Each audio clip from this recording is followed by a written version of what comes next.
This last session is called Missional Support. If we're going to live this way as missional Christians and live in community as a family on mission and love people in these ways for the long term in a sustainable way, it's going to require some help, some support, some encouragement. So what is missional support? Okay, this is something for you to think about for yourself and for your small group, and then to ask the question, how can we either receive this from our church, or how can we find this kind of support from someone or from somewhere outside of our group? Okay, so let me encourage you. The first thing, if we're going to live this way, it's pretty hard work.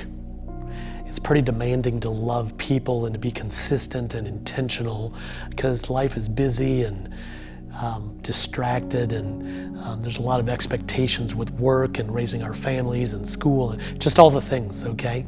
So, but I would encourage you to have a few relationships that are deeper. So you're part of a small group, 8, 10, 12. Within that small group, I believe you need a few relationships that are very deep, very committed, very accountable. It's like your source of strength, these relationships, okay? People that are praying for you the most, encouraging you the most. They know the most about what's going on in your life and at work and just everything. They know the most, they're praying the most, they're encouraging you the most. We all need that. We need these deep relationships. In our church and many churches I work with, we call these DNA groups. And I have a whole set of resources that can help you with this if you want to find out more, okay? But you need that. Everybody in your small group needs that. Everybody in your church needs that. So get those going if you're not already.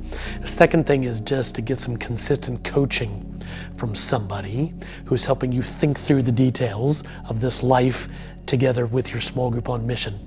Okay? They're evaluating your 30-day plan, helping you assess what's good, what's not good, helping you make adjustments day to day, week to week, month to month. Okay? So basically some outside coaching.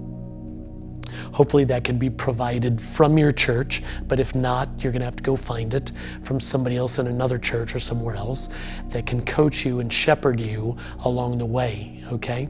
And shepherding's a little different, okay? Shepherding is really encouraging your heart and keeping, again, you motivated, reminding you of the source of your motivation, that it's God and His love for you and your identity and the Holy Spirit, all those motivating factors we talked about previously.